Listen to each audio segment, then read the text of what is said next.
राधा, सच कहूं तो मुझे इस जगह से बहुत लगाव हो गया है। जब भी हम यहाँ आते हैं मुझे लगता है जैसे दुनिया की सारी परेशानियां खत्म हो गई हैं। मुझे भी ऐसा ही लगता है नयन। ये शांत जंगल सब कुछ कितना जादुई है। मुझे तो लगता है जैसे ये जगह सिर्फ हमारे लिए ही बनी है। हमारे विवाह के बाद हम यहाँ एक छोटा सा घर बनाएंगे। मैं रोज जंगल से लकड़ियाँ लाऊंगा और तुम इसी झरने के किनारे बैठकर मेरा इंतजार करना। तुम भी ना हमेशा आगे की सोचते रहते हो। अभी तो पिताजी को मनाना बाकी है। वो आसानी से हमारे रिश्ते के लिए तैयार नहीं होंगे। तुम फिक्र मत करो राधा, मैं कल ही तुम्हारे पिताजी से मिलने जाऊंगा। मैं उन्हें यकीन दिलाऊंगा कि मैं तुम्हें दुनिया की हर खुशी दूंगा। राधा को नयन पर पूरा भरोसा था, इसीलिए वह खुशी से मुस्कुरा रही थी। नयन घूमते हुए थोड़ा आगे चला गया, जहाँ उसने कुछ ऐसा देखा जिसे देखकर वो दंग रह गया। उसके आगे एक खूबसूरत पानी का झरना था। राधा, जल्दी से आओ, यहाँ देखो, ये क्या है? राधा भी झरने के पास आती है। वो भी उस झरने को देखकर हैरान हो जाती है। ये तो एक पानी का झरना है। क्या ये वही झरना है जिसके बारे में गांव में कहानियां फैली हुई हैं? मुझे यकीन नहीं हो रहा कि यहाँ एक झरना भी हो सकता है। नयन झरने के पास गया और उसने वहाँ ठंडे पानी को अपने चेहरे पर लगा लिया। अरे बाप रे, ये पानी तो बहुत ज्यादा ठंडा है, एकदम बर्फ जैसा लग रहा है। तो और कैसा होगा, पहाड़ों से जो आ रहा है। तुम जल्दी से वापस आ जाओ, कहीं तुम्हें ठंड ना लग जाए। चेहरा पहुंचने के बाद नयन ने राधा की तरफ देखा। अब नयन के चेहरे पर प्यार नहीं बल्कि एक अजीब अजनबीपन था। वह राधा को ऐसे देख रहा था जैसे वे उसे पहचानता ही ना हो। ऐसे क्यों देख रही हो नयन? क्या मेरे चेहरे पर कुछ लगा है? तुम कौन हो और मैं यहाँ इस जंगल में क्या कर रहा हूँ? ये तुम कैसा मजाक कर रही हो नयन? मैं राधा हूँ। अभी कुछ पहले तो तुम हमारे घर बनाने की बातें कर रहे थे। राधा? कौन राधा? मैं तुम्हें बिल्कुल नहीं जानता। और ये जगह कौन सी है? मैं यहाँ तुम्हारे साथ कैसे आया? नयन, ऐसा मजाक मत करो, मुझे डर लग रहा है। तुम्हें अचानक क्या हो गया है? मैं मजाक नहीं कर रहा हूँ, मैं सच में तुम्हें नहीं जानता। तुम मुझे पागल लग रही हो। राधा घबरा कर नयन के पास गई। उसने डरती हुई नयन का हाथ पकड़ा, लेकिन नयन ने झटके से हाथ छुड़ा लिया। राधा अब बुरी तरह डर गई थी। नयन, मेरी तरफ देखो, मैं तुम्हारी राधा हूँ। हम दोनों एक दूसरे से प्रेम करते हैं। क्या तुम्हें सच में कुछ याद नहीं आ रहा? कल ही तो हमने तय किया था कि तुम पिताजी से बात करोगे। मुझसे दूर रहो तुम, मुझे कुछ याद नहीं है। मुझे नहीं पता तुम कौन हो और क्या बकवास कर रही हो। मैं यहाँ से जा रहा हूँ। नयन, तुम मुझे ऐसे छोड़कर नहीं जा सकते, मेरी बात तो सुनो। नयन राधा की कोई बात सुने बिना वहाँ से चला गया। राधा का दिल टूट चुका था और वह जमीन पर गिरकर बुरी तरह रोने लगी। उसे समझ नहीं आ रहा था कि अचानक ये सब क्या हो गया। नयन, तुमने ऐसा क्यों किया? ये सब क्या हो गया? राधा बहुत उदास होकर रोती हुई अपने घर की तरफ जाने लगी। तभी रास्ते में अनाया नाम की एक लड़की उसके सामने आ गई। तुम उसी झरने के पास से आ रही हो ना? तुम्हारी हालत देखकर लग रहा है तुम्हारा भी सब कुछ छिन गया। तुम कौन हो और तुम्हें मेरे बारे में ये सब कैसे पता? मेरा नाम अनाया है। मुझे तुम्हारे बारे में कुछ नहीं पता, लेकिन मुझे उस झरने के बारे में सब पता है। वो झरना किसी का भी प्रेम सफल नहीं होने देता है। तुम्हारी बातें मेरी समझ में नहीं आ रही हैं। उस झरने से मेरे और नयन के प्रेम का क्या लेना देना? नयन अचानक मुझे भूल गया है। वो भूल नहीं गया है, उसे भुला दिया गया है। उस झरने के साथ एक बहुत भयानक श्राप जुड़ा है। जो भी उस पानी को छूता है वो अपने प्रेम को हमेशा के लिए भूल जाता है। मैं भी उसी श्राप का शिकार हुई हूँ। अनाया की बात सुनकर राधा को गहरा सदमा लगा। वह घबरा गई। क्या ऐसा सच में है?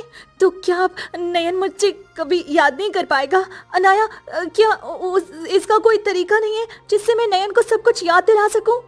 एक तरीका है, लेकिन उसमें बहुत ज्यादा खतरा है। वो रास्ता बहुत कठिन है और तुम्हारी जान भी जा सकती है। तुम बस वो रास्ता बताओ अनाया, मैं नयन के लिए कुछ भी करने को तैयार हूँ। मैं हर परीक्षा और हर खतरे से गुजरने के लिए तैयार हूँ। मुझे बस मेरा नयन वापस चाहिए।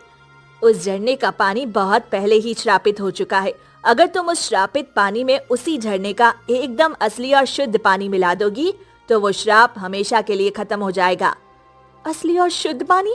तुम ये क्या कह रही हो? वो झरना तो एक ही है, फिर उसमें असली और नकली पानी कहाँ से आएगा? और जब वो पानी पहले से ही वहाँ है तो वो श्रापित कैसे हुआ? ये बहुत गहरा राज है राधा। इस झरने को श्रापित किसी और ने नहीं बल्कि मेरे अपने लालची पिता ने किया है। मेरे पिता ने ही मेरा प्यार मुझसे छीना है। तुम्हारे पिता ने? लेकिन कोई पिता अपनी बेटी के साथ इतना बड़ा धोखा कैसे कर सकता है? आखिर तुम हो कौन और तुम्हारे साथ ऐसा क्या हुआ था? अपने पिता का नाम सुनकर अनाया बहुत दुखी हो गई। वह भी रोने लगी और फिर उसने राधा को अपनी कहानी बतानी शुरू की। 1 साल पहले अनाया अपने प्रेमी अनमोल के साथ उसी जंगल में आई थी। अचानक उस झरने को देखकर वे दोनों बहुत हैरान हो गए थे। अरे अनाया, ये कैसे हो सकता है? इस सूखे जंगल के बीचों बीच इतना बड़ा और खूबसूरत झरना, मैंने तो आज तक इसके बारे में कभी नहीं सुना। मुझे भी यकीन नहीं हो रहा अनमोल। मैं बचपन से ही इस इलाके में रहती हूँ, लेकिन किसी को भी इस झरने के बारे में पता कैसे नहीं है। ये बहुत ही अद्भुत जगह है। ये तो बिल्कुल वैसा ही झरना लग रहा है जिसकी कहानियाँ और किस्से हमने बचपन में सुने हैं। कहते हैं कि जंगलों के बीच कुछ जादुई जगहें छुपकर रहती हैं। अनाया भागते हुए गिर गई और उसके हाथ में गहरी चोट लग गई। चोट की वजह से उसे बहुत दर्द हो रहा था। राधा, तुम ठीक तो हो? अनमोल, मेरे हाथ में बहुत गहरा घाव हो गया है। दर्द भी बहुत तेज हो रहा है। तुम घबराओ मत, मैं अभी इस झरने से तुम्हारे लिए थोड़ा ठंडा पानी लेकर आता हूँ। अनमोल ने झरने का पानी लाकर अनाया के घाव पर लगाया। उसे थोड़ा पानी पिलाया और पानी पीते ही अनाया को बहुत अच्छा महसूस हुआ। अरे भगवान, अनमोल, ये क्या चमत्कार है? क्या हुआ अनाया? दर्द बढ़ गया क्या? नहीं, मेरा दर्द एकदम गायब हो गया और देखो, मेरे हाथ का घाव भी पूरी तरह से भर गया है। वहाँ एक छोटा सा निशान भी नहीं बचा है। ये कैसा पानी है अनमोल? ये तो सच में कोई चमत्कार है अनाया। गांव में लोग जिस झरने को श्रापित मानते थे, जिसके डर से लोग इस जंगल में नहीं आते थे, वो एक पवित्र और जादुई झरना है। इसने पल भर में तुम्हारा घाव ठीक कर दिया। अनमोल, ये बात हमें जल्द से जल्द मेरे पिताजी को बतानी होगी। वो पूरे गांव में अकेले वैद्य हैं। सोचो, अगर इस पानी की मदद से वो लोगों की गंभीर बीमारियां ठीक करने लगे तो हमारे गांव का कितना भला होगा। तुमने बिल्कुल ठीक कहा अनाया। ये जानकारी बहुत कीमती है। हमें इस झरने के बारे में गांव में और किसी को नहीं बताना चाहिए। हम इसे सिर्फ तुम्हारे पिताजी को ही बताएंगे। वो ही इसका सही इस्तेमाल कर पाएंगे। दोनों खुशी खुशी वहाँ से जाने लगी। तभी उनके सामने वन देवी एक बूढ़ी औरत के रूप में आ गई। बेटा, तुम दोनों ने इस पवित्र झरने के दर्शन कर लिए हैं। तुम बहुत नसीब वाले हो। लेकिन मेरी एक बात हमेशा याद रखना, तुम दोनों के सिवा इस झरने के बारे में दुनिया में किसी को भी पता नहीं चलना चाहिए। लेकिन क्या हुआ माँ जी? आप ऐसा क्यों कह रही हैं? ये पानी तो लोगों की भलाई के काम आ सकता है। और आप आखिर हैं कौन जो इस जंगल में अकेली भटक रही हैं? हाँ दादी, आप इतने घने जंगल में क्या कर रही हैं? आपको किसी ने यहाँ देखा तो परेशानी हो सकती है। बेटा, मेरे बारे में छोड़ो। मैं जो बता रही हूँ उस पर ध्यान दो। अगर तुमने इस झरने के बारे में किसी को बता दिया तो बहुत बड़ा गजब हो जाएगा। इंसानों का लालच इस झरने की पवित्रता को निगल जाएगा। लालच? कैसा लालच?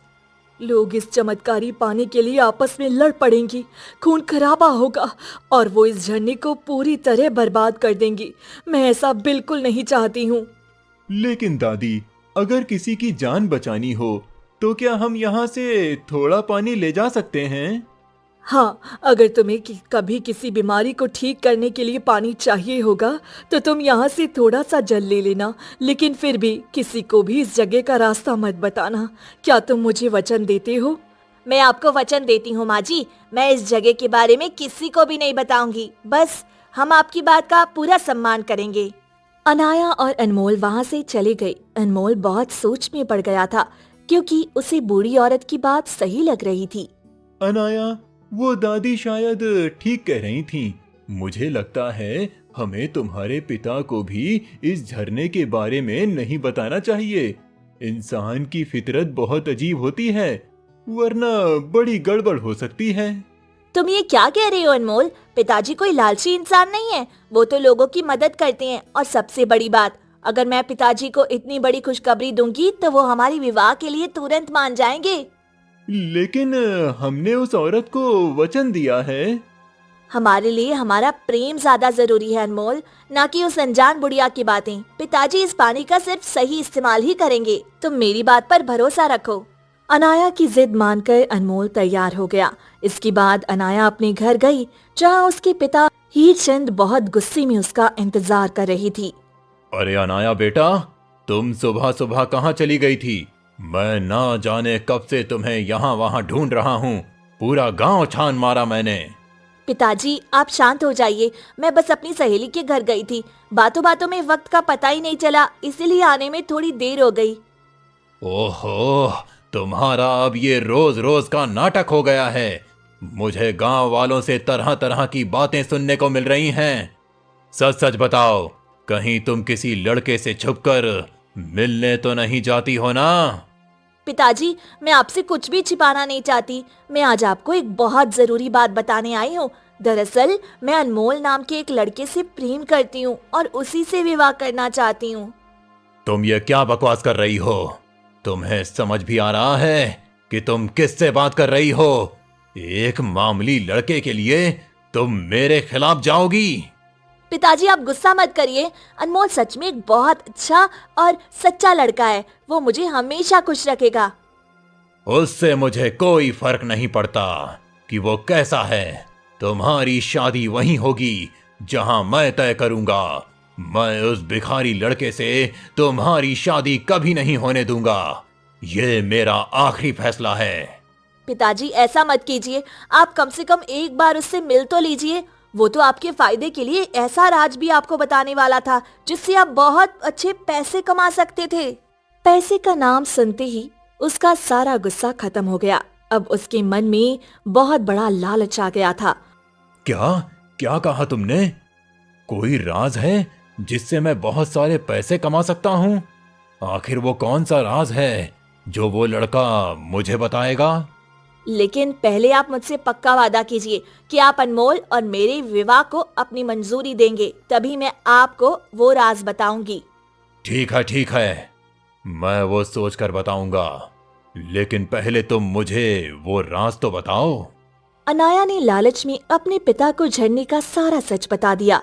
हीरचंद को इस बात पर भरोसा ही नहीं हो रहा था। क्या तुम सच कह रही हो, या फिर सिर्फ उस लड़के से शादी करने के लिए मुझसे ये झूठी कहानी बना रही हो? ये सो आने सच है पिताजी। कल मैं अनमोल के साथ वापस जंगल जाकर आपके लिए उस झरने में से थोड़ा सा पानी लेकर आऊंगी। आप खुद उसे आजमा कर देख लीजिएगा। अगले दिन में दोनों झरने का पानी ले आए। हीरचंद ने पानी ले लिया और वह अनमोल को ध्यान से देखने लगा। ओ, तो तुम हो अनमोल, जिससे हमारी बेटी इतना प्रेम करती है। तुम्हारे पिताजी क्या काम करते हैं? प्रणाम वैद्य जी, मेरे पिताजी इस गांव में कपड़ों के एक छोटे से व्यापारी हैं।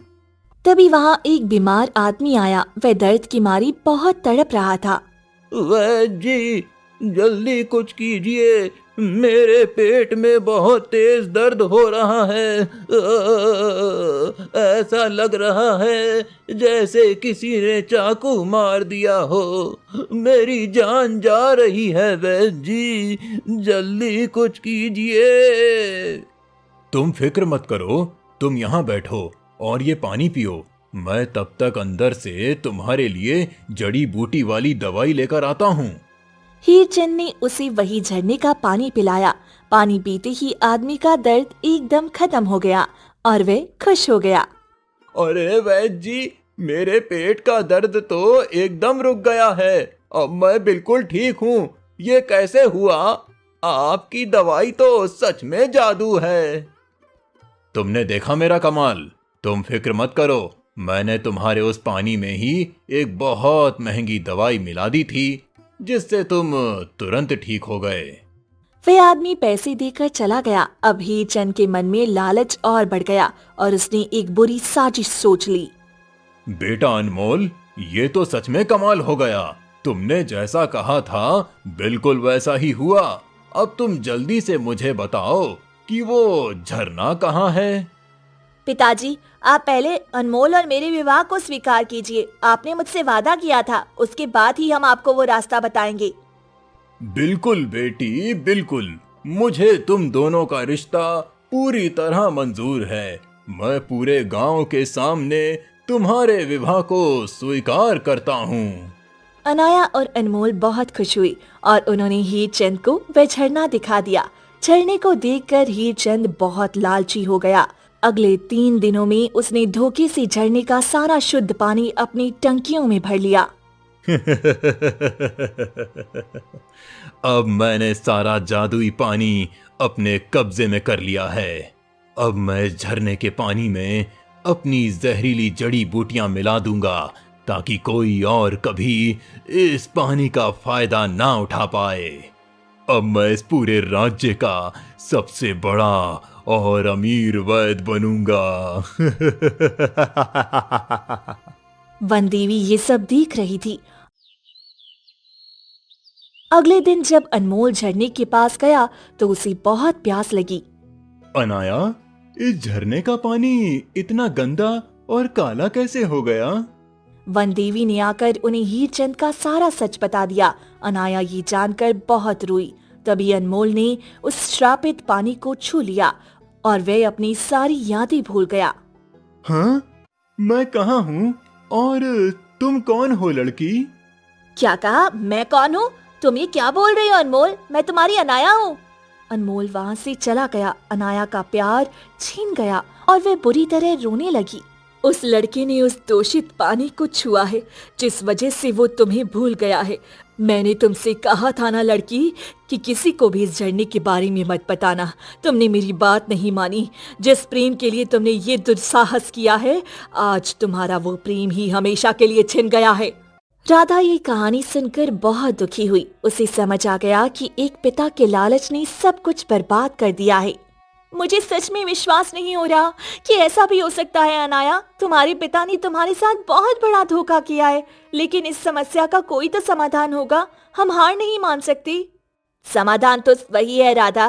पिताजी ने जो शुद्ध पानी अपनी टंकियों में भर रखा है, हमें उस पानी को लाकर वापस इस झरने में डालना होगा, तभी ये श्राप टूटेगा। लेकिन पिताजी वो पानी किसी को नहीं देते। तभी वहाँ वन देवी वापस आ गई। अनाया घबरा गई, लेकिन राधा हिम्मत करके खड़ी रही। अब वक्त आ गया है अनाया, इस श्राप को खत्म करने का।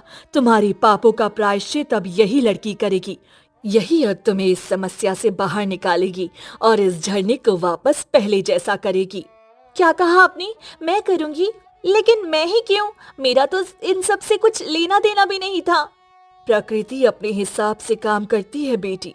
इतने सालों बाद तुम ही अपने प्रेम को खोई हो, वो भी बिना तुम्हारी किसी गलती के। नियति ने तुम्हें इसी काम के लिए चुना है। अब तुम्हें ही अनाया की मदद करनी होगी। मैं समझ गई, मुझे ये करना ही होगा। मैं अपने नयन को ऐसे बिना किसी वजह से खो नहीं सकती हूँ। आप मुझे रास्ता दिखाइए माँ जी, मुझे क्या करना होगा? तुम्हें हीरचंद की हवेली जाना होगा। तुम्हें किसी भी तरह उस लालची इंसान से थोड़ा सा शुद्ध पानी लाना होगा और इस झरने में वापस डालना होगा, तभी ये श्राप खत्म होगा और दोनों लड़कों की यादें वापस आएंगी। ठीक है माँ जी, मैं कल ही उस वैद्य के पास जाऊंगी। अनाया, तुम चिंता मत करो, मैं तुम्हारे लिए और अपने लिए वो शुद्ध जल जरूर देकर आऊंगी। लेकिन राधा, पिताजी बहुत चालाक और खतरनाक इंसान है। वो आसानी से किसी को पानी की एक बूंद तक नहीं देते। कहो, तुम्हारे पास क्या योजना है? हम उनके पास से पानी कैसे लाएंगे? लालची इंसान को हमेशा लालच से ही फंसाया जा सकता है अनाया। हम ताकत से नहीं, बल्कि बुद्धि और षड्यंत्र से काम लेंगे। मैं कल एक बेहद अमीर व्यापारी की बेटी का भेष धारण करूंगी। दोनों ने मिलकर एक योजना बनाई। उन्होंने तय किया था कि राधा अमीर बनकर हीरचंद के पास जाएगी और उसे लालच देकर पानी ले आएगी। अगले दिन राधा अमीर व्यापारी की बेटी बनकर हीरचंद की हवेली गई। उसके साथ नकली सेवक और पैसों से भरी थाल भी थी। वैद जी, मैं शहर के सबसे बड़े व्यापारी की बेटी हूँ। मुझे आपके पास एक बहुत बड़ी उम्मीद लेकर आना पड़ा। आइए पुत्री, मैंने शहर के व्यापारियों का इलाज बहुत बार किया है। बताइए, मैं आपकी क्या सेवा कर सकता हूँ? वैद जी, मेरे पिता एक बहुत ही भयानक और लाइलाज बीमारी से बिस्तर पर हैं। मैंने दूर दूर तक सुना है कि आपके पास एक ऐसा चमत्कारी जल है जो किसी को भी मौत के मुंह से निकालकर जीवन दान दे सकता है। आपने बिल्कुल सही सुना है पुत्री। मेरा वो जल बहुत ही दुर्लभ जड़ी बूटियों से बना है, लेकिन वो बहुत कीमती है। कीमत की फिक्र आप मत कीजिए वैद जी, मुझे बस उस शुद्ध जल का एक भरा हुआ कलश चाहिए। उसके बदले में मैं मेरी और पिताजी की सारी दौलत आपके नाम कर दूंगी। आप जो मांगेंगे मैं दूंगी। पैसा देखकर हीरचंद तुरंत मान गया। उसने राधा को हवेली में रोक लिया, लेकिन अंदर जाती ही राधा बहुत हैरान हुई क्योंकि वहाँ सामने नयन खड़ा था। नयन, तुम यहाँ क्या कर रहे हो? नयन वहाँ बहुत अच्छे से रह रहा था। वह राधा के पास आया और खुशी से उसका स्वागत करने लगा। अतिथि का हमारे घर में स्वागत है। आपको कोई भी जरूरत हो तो बेझिझक मुझे बताइएगा। मैं इस घर का होने वाला दामाद हूँ। दामाद? तुम क्या कह रहे हो नयन? राधा को बहुत बड़ा झटका लगा। तभी अनाया ने उसे चुप कर सारी सच्चाई बताई। पिताजी ने अनमोल को मुझसे दूर करने के लिए नयन का इस्तेमाल किया है राधा। जब नयन याददाश्त खोकर भटक रहा था तो पिताजी ने उसे पनाह दी और उसके खाली दिमाग में ये झूठी कहानी भर दी कि वो हमारा दूर का रिश्तेदार है। कल मेरी और नयन की शादी है राधा। ये जानकर राधा का दिल टूट गया। वे अंदर ही अंदर बहुत रोई क्योंकि उसका नयन अब और किसी का होने वाला था। नहीं अनाया, मैं ऐसा नहीं होने दूंगी। चाहे मेरा नयन किसी और का हो जाए, लेकिन मैं उस श्राप और उस झूठे इंसान की कैद से आजाद कराकर ही रहूंगी नयन को। मैं अपना प्रेम हार सकती हूँ, लेकिन उसका जीवन बर्बाद नहीं होने दूंगी। रात के समय हीरचंद पानी का कलश देने के लिए राधा को एक कमरे में ले गया। ये लीजिए पुत्री, ये रहा वो जादुई जल। अब आप वादे के मुताबिक सारी दौलत मुझे दे दीजिए। तभी हीरचंद ने राधा के हाथ में एक सस्ता धागा देख लिया। वह समझ गया कि ये कोई अमीर लड़की नहीं है और वह बहुत गुस्से में आ गया। मुझे पहले ही लगा था कि इतनी दौलत लेकर कोई मेरे पास इतनी आसानी से क्यों आएगा। तुम कोई व्यापारी की बेटी नहीं, बल्कि इस गांव की कोई मामूली लड़की हो। नहीं वैद जी, आप गलत समझ रहे हैं। मैं सच में। बकवास बंद कर। तू अनाया की कोई दोस्त है जो मुझे बेवकूफ बनाकर मेरा जादुई पानी चुराने आई थी, लेकिन तू हीरचंद को नहीं जानती। उसने दोनों को तहखाने में कैद कर दिया। राधा की योजना नाकाम हो गई थी। राधा और अनाया तहखाने में रो रही थी। वे बहुत निराश थी। थोड़ी देर बाद हीरचंद पानी का कलश लेकर वहाँ आ गया। क्या सोच रही थी तुम दोनों कि तुम मेरे ही घर में आकर मुझे ही धोखा दे दोगी? ये जादुई जल मेरी जिंदगी की सबसे बड़ी कमाई है। इसे मैं इतनी आसानी से किसी को नहीं ले जाने दूंगा। पिताजी, आपने लालच में आकर अपनी ही बेटी की जिंदगी बर्बाद कर दी है। आपको भगवान भी माफ नहीं करेगा। ये जल हमें दे दीजिए। मैं ये जल तुम्हें दे सकता हूँ अनाया। तुम्हें श्रापित झरने को ठीक करने के लिए ये जल चाहिए था ना। मैं ये जल का कलश तुम्हें दे दूंगा, लेकिन मेरी एक बहुत ही सख्त शर्त है। कैसी शर्त? हम आपकी हर शर्त मानने को तैयार है वैद जी। बस आप ये जल अनाया को दे दीजिए ताकि वो इस झरने का श्राप खत्म कर सके। शर्त ये है अनाया, तुम ये जल ले जाओ, मगर राधा को हमेशा के लिए मेरे इस अंधेरे तहखाने में मेरी बंधक बनकर रहना होगा। ये यहाँ से कभी बाहर नहीं निकलेगी। नहीं पिताजी, आप ऐसा नहीं कर सकते। राधा की कोई गलती नहीं है। आप उसे हमेशा के लिए यहाँ कैद नहीं कर सकते। मेरी बात अभी खत्म नहीं हुई है।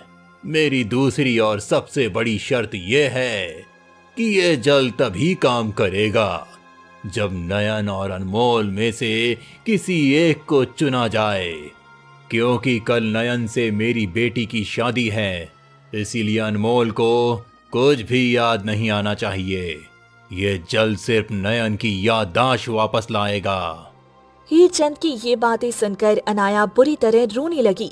वह अपने पिता की इस क्रूरता से पूरी तरह टूट गई थी। आप इंसान नहीं, कोई राक्षस है पिताजी। आप मुझे मेरे अनमोल से हमेशा के लिए दूर करना चाहते हैं। मैं ये शर्त कभी नहीं मानूंगी। मुझे तुम्हारी दोनों शर्तें मंजूर है वैद जी। मैं हमेशा के लिए तुम्हारी कैदी बनकर इस अंधेरे तहखाने में रहूंगी। तुम बस वो कलश अनाया को दे दो। राधा, तुम पागल हो गई हो क्या?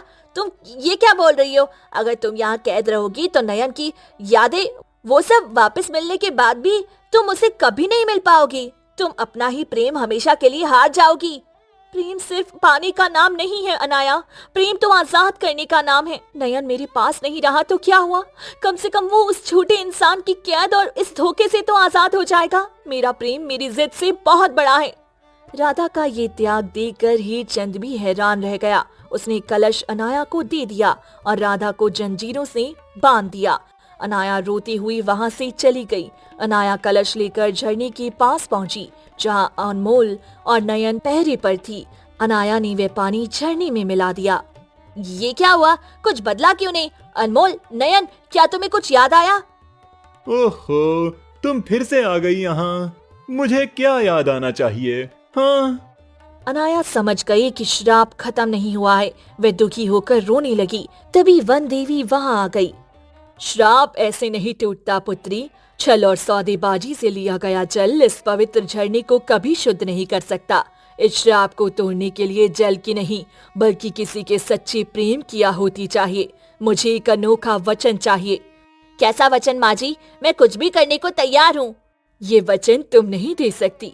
ये वचन उसी को देना होगा जिसने बिना किसी स्वार्थ के खुद को जंजीरों में बांध लिया है। जाकर उस लड़की से कहो। अनाया ने हवेली आकर राधा को सारी बात बताई। राधा ने बिना कुछ सोचे अपना अनोखा वचन लेना शुरू कर दिया। हे वन देवी, अगर मेरे प्रेम में जरा सी भी सच्चाई है, अगर मैंने नयन को सच्चे मन से चाहा है, तो मैं आज आपको ये वचन देती हूँ। मैं नयन से जुड़ी अपनी हर एक याद, अपना हर एक एहसास आज इस प्रकृति को सौंपती हूँ। राधा, ये तुम क्या कर रही हो? ऐसा मत करो। मेरे हिस्से की सारी यादें, मेरा सच्चा प्रेम नयन और अनमोल के भीतर लौट जाए।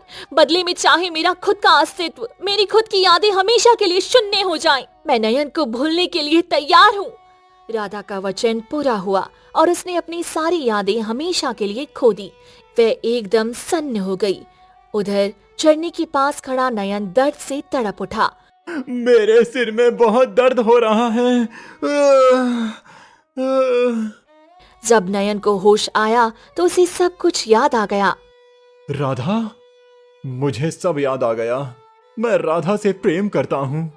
ये मैं कहाँ हूँ? अनमोल को भी सब याद आ गया। नयन तुरंत हवेली भागा और उसने राधा को जंजीरों से खोल दिया। राधा, मैं आ गया। मुझे सब कुछ याद आ गया राधा। हम आजाद हो गए। नयन ने राधा को गले लगा लिया, लेकिन राधा सुन्न खड़ी थी। उसने नयन को ऐसे देखा जैसे वह उसे जानती ही ना हो। आप कौन है और मैं यहाँ इन भारी जंजीरों में क्या कर रही हूँ? मुझे यहाँ किसने बांधा है? राधा की बात सुनकर नयन को बहुत बड़ा सदमा लगा। उसे अपने किए पर बहुत पछतावा हुआ। अनाया और अनमोल भी ये देखकर बहुत रोई। राधा का त्याग पूरा हो गया था। तुमने मेरे लिए अपना सब कुछ भुला दिया राधा। तुमने मेरी जिंदगी बचाने के लिए खुद को खत्म कर लिया। आप रो क्यों रहे हैं? क्या आप मुझे जानते हैं? लेकिन अब मेरा ये वचन है राधा कि जब तक तुम्हें हमारा वो असीम प्रेम याद नहीं आ जाता, मैं हर रोज, हर पल, हर जन्म में तुम्हें दोबारा अपना प्रेम याद दिलाऊंगा। मैं तुम्हें कभी अकेला नहीं छोड़ूंगा राधा, कभी नहीं। राधा खामोश थी, लेकिन नयन ने उसका हाथ कसकर पकड़ लिया। सच्चे प्रेम के इस त्याग ने साबित कर दिया कि प्यार पाने का नहीं, बल्कि अपना सब कुछ लुटा देने का नाम है।